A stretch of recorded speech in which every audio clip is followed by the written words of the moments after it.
Hi, welcome to another video tutorial on the web application NetChecklist.com. In this video, I'm going to talk about how you can benefit from using task dependencies in the application.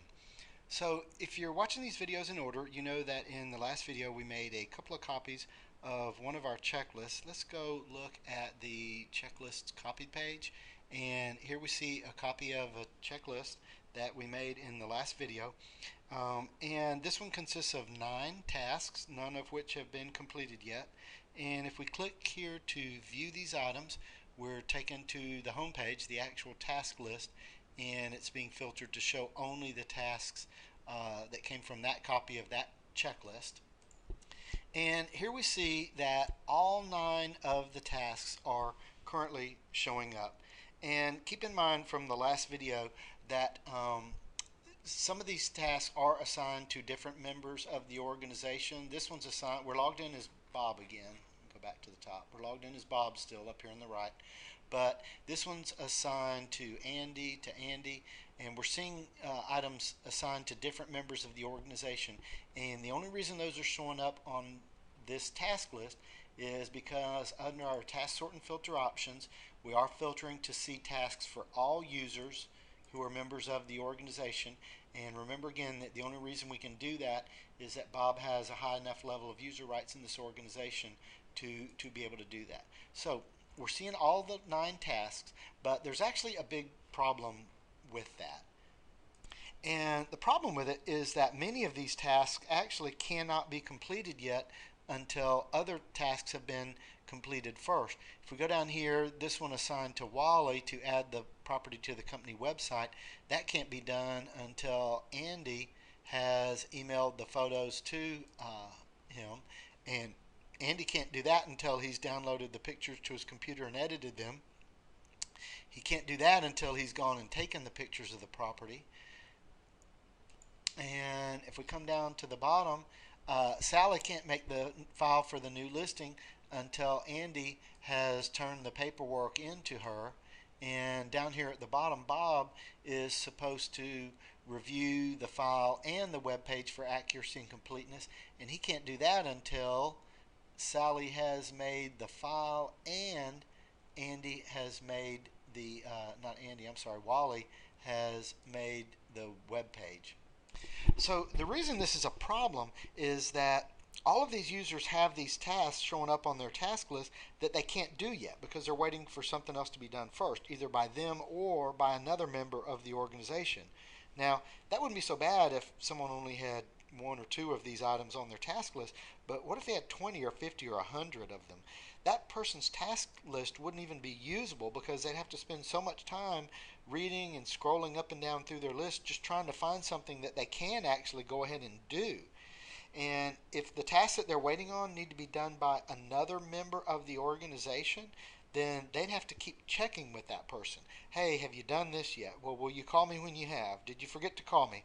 Well, the sad truth is that most of us work like that all the time, but it's actually a huge waste of time, and it is a problem that the task dependencies feature in this application does solve. So in this application, task dependencies are used whenever a task cannot be completed until another task or tasks have first been completed. And they're extremely useful. And again, the main reason they're so helpful is that it keeps your user's task list from being cluttered up with things that they can't do yet. In order for a task list to be useful, it needs to be concise. It needs to include only the items that that user can do, needs to do, and can do at a given time. Now, the second reason why they're so important and useful is that they can be used to guide a user through a process step by step in the proper and most efficient order, and we'll talk more about that in just a few minutes. So, in this application, task dependencies are set up on the checklist. Let's go over to our checklist. They're set up on the checklist, not on tasks that are already on the task list. Remember, this application is all about checklists. It's about setting it up one time and then being able to benefit from it over and over and over again. We don't want to add these dependencies every time we start adding tasks to the task list. And of course, once these task dependencies are set up on a checklist, then those dependencies do get copied with the checklist to the task list every time that checklist is used. So on this page, on this checklist page, we have worked with version 1 and version 2 of this new listing for sale checklist. And if we look real quick at version 2, it did not have any dependencies set up. But if we look at version 3, it's the same 9 tasks, but this one has some dependencies showing up. Right here we see item number 2, get listing paperwork signed by the owner, is dependent on prepare listing paperwork, which is the first item. Coming down here a little further, download pictures to computer and edit them is dependent on the task take pictures of the property for advertising. Email photos to webmaster is dependent on download pictures to computer and edit them. Add property to the website is dependent on email property photos to the webmaster. The task to turn in paperwork to the office secretary is dependent on getting the paperwork signed. The task to make the file for the listing is dependent on turn in paperwork to office secretary.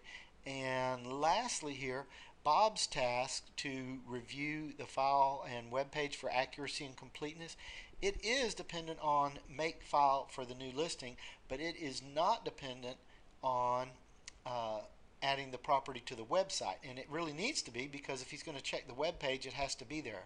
So let's add a dependency for that, and it's very simple to do.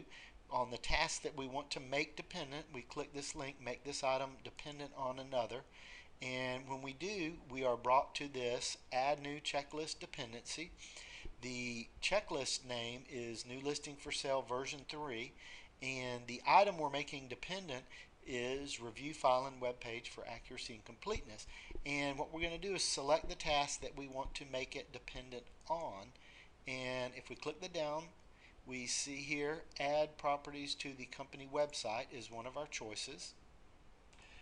So in this drop down box, you are only going to see tasks from the same checklist. A task can only be dependent on other tasks from the same checklist, and we're not going to see this item in that list because an item definitely cannot be dependent on itself. And there are a couple of other things that are going to limit what shows up in this list. I'm going to come back to that at the very end of this.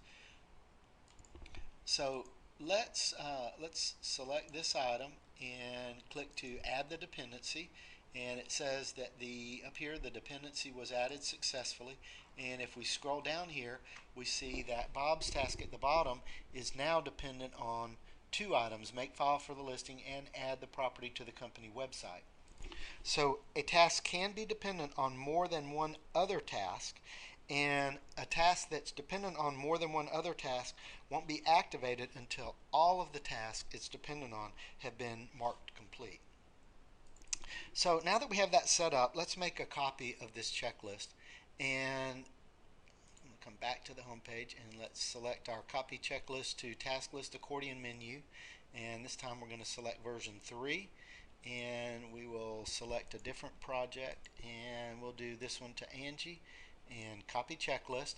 Now this time it tells us 1 checklist was copied successfully, 9 tasks were copied successfully, 8 task dependencies were added successfully, and 7 tasks were made inactive successfully. Okay, well, what does all that mean? Okay, with dependent tasks, what happens is when a checklist is copied, the dependent tasks on the checklist, any tasks that can't be completed until something else has been completed first, they do get copied to the task list at the time the checklist is copied, but they're marked inactive, so they won't normally show up on the user's task list. These dependent tasks then remain inactive until the task or tasks they're dependent on have all been marked complete. So, like I said, a task that's dependent on more than one other item won't be activated until all of the tasks it's dependent on have been marked complete. So, what happened here is that 7 of the tasks had dependencies, but remember our last item, the one assigned to Bob, we added a second dependency on it, so it had 2. So there's actually 1 more dependency than there were items. So the items that were marked inactive. So that's making perfect sense. So to see these items, let's again click the View These Items, And this time, when we get to the checklist, we're still seeing things assigned to any user. These were assigned to Angie, but only 2 items are showing up now, not all 9. And remember that 7 had dependencies, so 7 were marked inactive. So it's doing exactly what it's supposed to do. So we can still see these items. We just have to change our filtering a little bit. Let's go to our task, sort, and filter options. And down here, the default under active inactive status is to show active tasks only. Let's show both active and inactive tasks and update our sorting.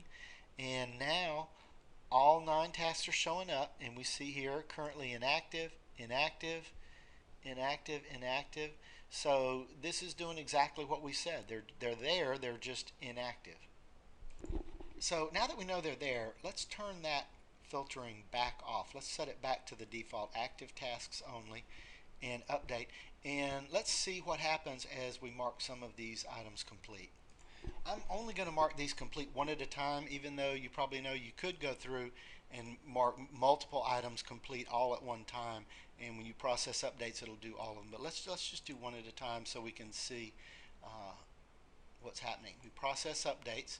This shows that one task was marked complete, one dependent task was activated, and one downline dependency was deleted. So that did exactly what we wanted it to do. Now this task, get listing paperwork signed by owner, is now showing up. That wasn't there before. Let's mark this take pictures of the property for advertising. Let's mark that complete. And again, one mark complete, one dependent task activated, and now we see download pictures to computer and edit them. Let's mark that complete, and again 1, 1, and 1, and now we're seeing to email the property photos to the webmaster. If we click get the listing paperwork signed by the owner, let's mark that complete, and again 1, 1, and 1. Now we see to turn in the paperwork to the office secretary. So notice one thing here for a second. This task, turn in paperwork to office secretary, is assigned to Angie. And if we mark it complete, actually I'll show you how you can do multiple tasks at one time. Let's do both of these complete, email the property photos to the webmaster. These are actually both assigned to Angie. And when we process those updates, 2 tasks marked complete, 2 dependent tasks activated. Notice here, neither of these is assigned to Angie. These are the 2 that were just activated. Neither of them are assigned to Angie, even though the 2 that were marked complete were both assigned to Angie.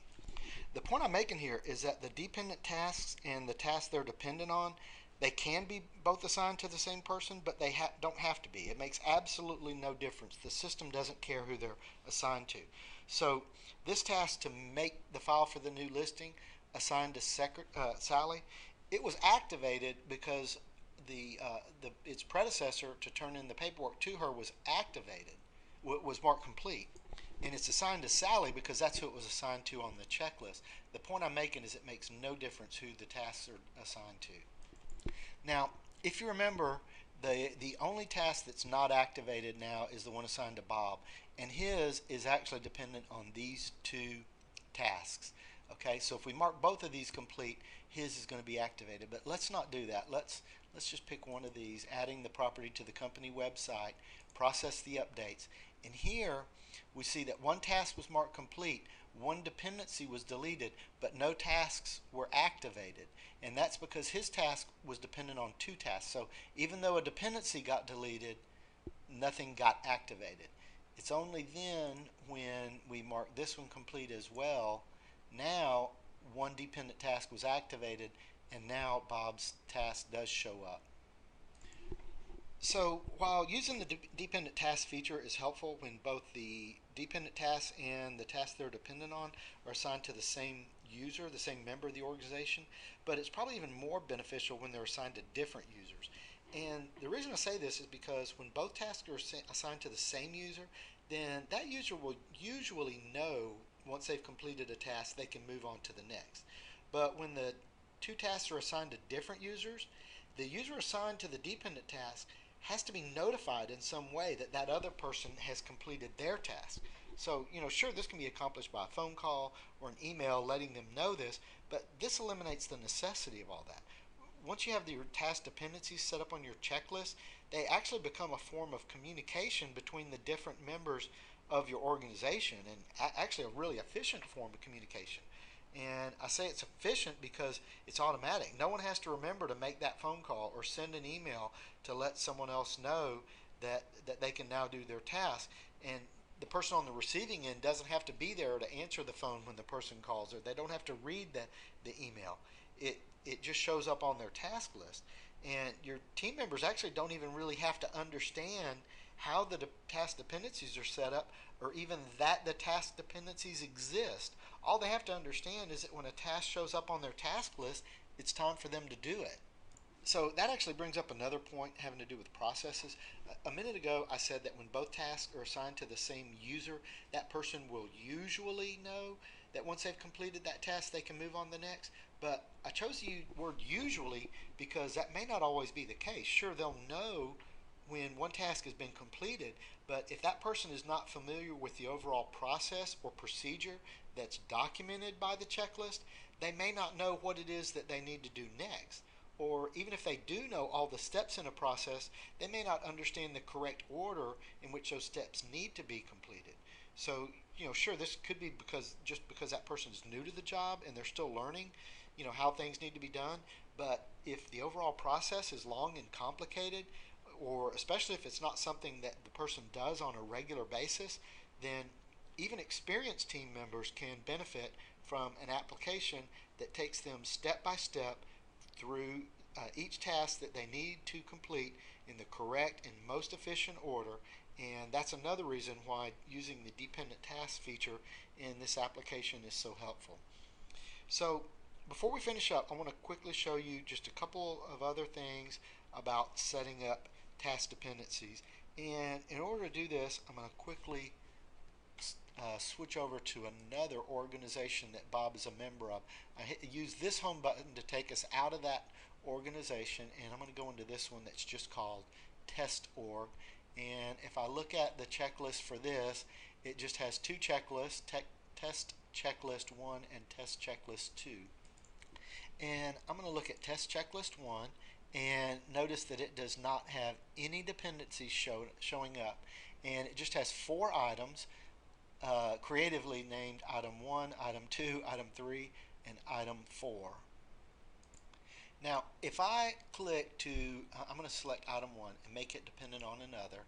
And when I click the drop-down box, it can be dependent on item 2, 3, or 4. Remember that an item cannot be dependent on itself, so it's not showing up, but we can make it dependent on any of these other items. So keep that in mind for just a minute. So I'm going to go back to that checklist. I clicked the wrong one. And I'm going to go to item 2, and I'm going to make that item dependent on another. And again, here we see 1, 3, or 4. It's making sense. An item can only be dependent on other tasks from the same checklist. And I'm going to make item 2 dependent on item 1, add the dependency, and there it is. I've now got a dependency there. Now that I've done that, let's go back to item 1 and add a dependency to that. And now item 2 is no longer showing up. Remember, we made a mental note that items 2, 3, and 4 were showing up. Item 2 is no longer showing up here. So what's going on with that? The reason item 2 is no longer showing up is that item 2 is dependent on 1. If we made 1 dependent on 2, then we would have what I call a circular dependency. 1 is dependent on 2, and 2 is dependent on 1.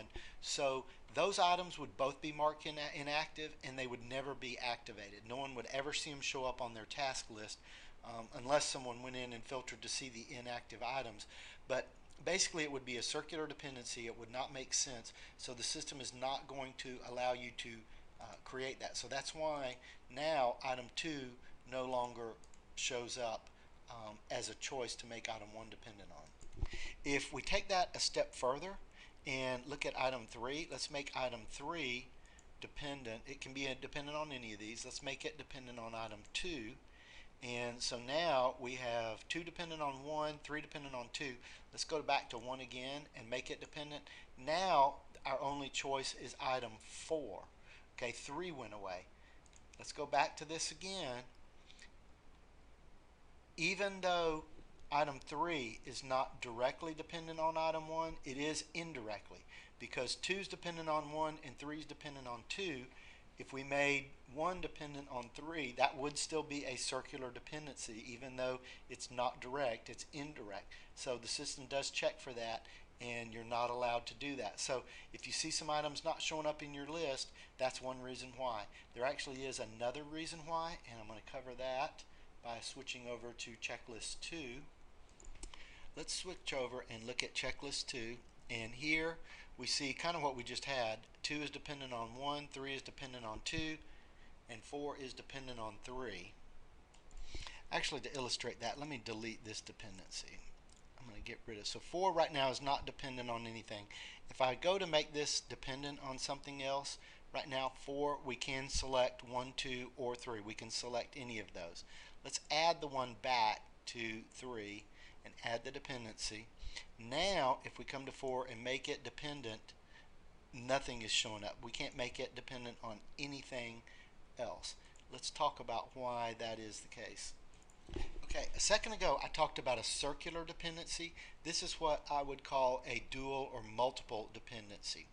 Item 4 is actually already dependent on all of the other items, because 4 is already dependent on 3, 3 is already dependent on 2, 2 is already dependent on 1, and so indirectly, again, item 4 is already dependent on these other items. So if you made item 4 dependent on 1, that would just be redundant.